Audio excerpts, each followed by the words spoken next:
చట్టసభలకు పంపే ప్రయత్నం బలంగా పార్టీ చేస్తుందని చెప్పి వారికి నాగర్ కర్నూలు పార్లమెంట్ నుంచి మనం పోటీ చేసినాం, కష్టపడ్డాం, 3,30,000 ఓట్ల దాకా తెచ్చుకున్నాం. సరే, నేను అనుకున్నా అన్న గొంతు పార్లమెంట్లో వినబడితే బ్రహ్మాండంగా ఉంటుంది, ఒక చదువుకున్న మేధావి తెలంగాణకు ప్రాతినిధ్యం వహిస్తే బాగానే ఉంటుంది అనుకున్నాం. మరి అనుకున్న దానికి భిన్నంగా కొంత జరిగింది. 8 సీట్లు కాంగ్రెస్ గెలిచింది, 8 సీట్లు బీజేపీ గెలిచింది పార్లమెంట్లో. కానీ తెలంగాణకు వచ్చింది ఏంది? గణితం నేర్చుకున్నారు మీరందరూ మ్యాథ్స్ చిన్నప్పుడు. 8 + 8 ఎంత? 8 + 8 ఎంత? 16. చిన్నప్పుడు మనకు లెక్కల పంతులు చెప్పింది 16. కానీ వాస్తవం ఏంటంటే తెలంగాణ విషయంలో మాత్రం 8 + 8 ఎంత? 0. 8 మంది వాళ్ళు, 8 మంది వీళ్ళు. జోగి జోగి రాసుకుంటే బూడిద రాలిందని వాడు గెలిచి పీకింది లేదు, వీడు గెలిచి పీకింది లేదు, వచ్చింది మాత్రం తెలంగాణకు గుండు 0. అందుకే ఒక కోరిక ఉండే, మన్నోళ్ళు ఒక 5-6 రాడు ఉంటే పార్లమెంట్లో మన ఇలా నిన్న పాలమూరు రంగారెడ్డి ఎత్తిపోతల పథకానికి మేము జాతీయ హోదా ఇయ్యం అని చెప్పేసింది కేంద్ర ప్రభుత్వం. ఇలా 8 మంది వాళ్ళు, 8 మంది వీళ్ళు. కానీ ఒక్కరు నోరు మెదిపినరా? కేంద్ర బడ్జెట్లో రూపాయి రాలే, ఒక్కరు నోరు మెదిపినరా? కానీ అదే గులాబీ దండు అక్కడ ఉంటే, అదే ఆర్ఎస్ ప్రవీణ్ లాంటి ఎంపీ అక్కడ ఉంటే ఎట్లుంటుండే? ఇలా అక్కడ గర్జిస్తుంటిమి, నిలదీస్తుంటిమి, కొట్లాడుతుంటిమి, ఎట్లా ఇయ్యమని చెప్పి అక్కడ అవసరమైతే గల్లబట్టి అడుగుతుంటిమి.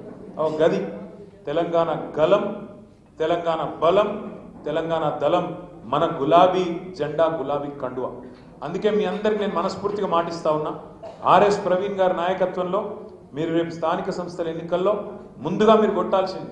ఎందుకంటే ఇక 4 ఏళ్ళు ఇంకా ముంగట్టున్నది పోరాటం. ముందు కొట్టాల్సింది ఇప్పుడు స్థానిక సంస్థల ఎన్నికలు. దయచేసి నేను మిమ్మల్ని రిక్వెస్ట్ చేస్తాను, ముందు ప్రవీణ్ అన్నని ఇప్పుడు అక్కడ పంపుతాం మళ్ళొక్కసారి. ఇక్కడ కూడా మాకు అవసరం, ఎందుకంటే ఎన్నో సందర్భాలలో ఎన్నో విషయాల్లో ఆయన మేధస్సు, ఆయన విజ్ఞానం ఇక్కడ పార్టీ హెడ్ ఆఫీస్లో రాష్ట్ర వ్యాప్తంగా కూడా అవసరం. కాబట్టి వారిని రాష్ట్రమంతటా కూడా మేము తిప్పుతూ ఉన్నాం, వాడుకుంటా ఉన్నాం. మన గురుకుల బాట అని పెడితే అన్న నేతృత్వంలో, ఎందుకంటే గురుకులాలకు సంబంధించిన సబ్జెక్టు ఆయనకు తెలిసినట్టు ఎవరికి తెలియదు, కేసీఆర్ గారికి ఆయనకు తెలిసినట్టు మాకెవరికి కూడా తెలియదు. కాబట్టి అన్న నేతృత్వంలోనే వాళ్ళ గురుకులాల పరిస్థితులు ఎందుకుంది అని చెప్పి అధ్యయనం చేయండి అన్న అంటే చేసి వెంటనే కేసీఆర్ గారికి ఒక రిపోర్టు, ప్రభుత్వాన్ని నిలదీస్తేందుకు ఒక రిపోర్ట్ ఇస్తే ఆర్ఎస్ ప్రవీణ్ కుమార్ గారు కేసీఆర్ గారి ఆదేశం మేరకు బయలుదేరిండు అనగానే మంత్రులు ఉరికిండ్రు, ఎంపీలు ఉరికిండ్రు, ఎమ్మెల్యేలు ఉరికిండ్రు, ఉరికినట్టు చేసిండ్రు, అడవయేదో తిన్నట్టు యాక్టింగ్ చేసిండ్రు, కానీ ఏం మారలేదు. పిల్లల పరిస్థితి నిన్నటికి నిన్న వెల్దండలో ఒక పాప అక్కడ నాగర్ కర్నూలు జిల్లాలో ఆత్మహత్య చేసుకున్నారు. ఇప్పటికీ 56-57 మంది పిల్లలు చచ్చిపోయినరు, 420 మంది రైతులు చచ్చిపోయినరు, 100 మంది ఆటో డ్రైవర్లు చచ్చిపోయినరు, 30 మంది చేనేత కార్మికులు కూడా మృత్యువాత పడ్డారు కాంగ్రెస్ ప్రభుత్వం వచ్చినాక. మీ అందరు నేను కోరేది ఏంటంటే, క్రికెట్ అందరికీ తెలుసు కదా, చూస్తారు కదా, అయితే ఆడతారు లేకపోతే చూస్తారు. గల్లీ క్రికెట్ అందరూ ఆడిన వాళ్ళే ఉంటారు ఇక్కడ దాదాపు. కాగజ్ నగర్ ఫేమస్ కూడా క్రికెట్కు. అయితే క్రికెట్లో ఏం చెప్తారంటే, నువ్వు ఎప్పుడైనా సరే క్రికెట్లో నెక్స్ట్ బాల్ ఆడాలి, అవుట్ కావద్దు. నెక్స్ట్ బాల్ ఆడాలి మొదలు. అందులో 6 కొడతావా, 4 కొడతావా, డిఫెన్స్ ఆడతావా, 1 రన్ తీస్తావా, అది నెక్స్ట్. నువ్వు నేను నెక్స్ట్ ఓవర్ ఇట్లా ఆడతా, ఆ పైన ఓవర్ అట్లా ఆడతా అంటే కుదరదు.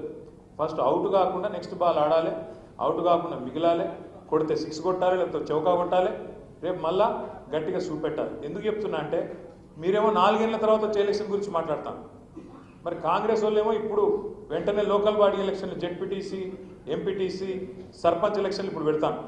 మీరు ఫస్ట్ నాకు ఇవ్వాల్సిన మాట ఏంటంటే, అన్ని పంచాయతీలు పక్కకు పెట్టి, ఇక్కడ నేనా నువ్వా కాదు, నేను మొదటి నుంచి ఉన్నా, నేను మధ్యలో వచ్చినా, నేను తర్వాత వచ్చినా కాదు, రేపటి రోజున సిర్పూర్లో, బెజ్జూర్లో ఎవరు గెలుస్తారు, కౌటాలలో ఎవరు గెలిచే అవకాశాలు ఎక్కువ ఉంటాయి, దయగామ పరిస్థితి ఏంది, సిర్పూర్ రూరల్ పరిస్థితి, ఇట్లా మొత్తం మండలాల వారీగా ప్రవీణ్ గారి నాయకత్వంలో కూర్చోండి. మీరే మంచిగా బ్రహ్మాండంగా సమిష్టిగా నిర్ణయం తీసుకొని అభ్యర్థులను ఎంపిక చేయండి. పార్టీ మద్దతు కూడా మీకు తప్పకుండా ఉంటుంది.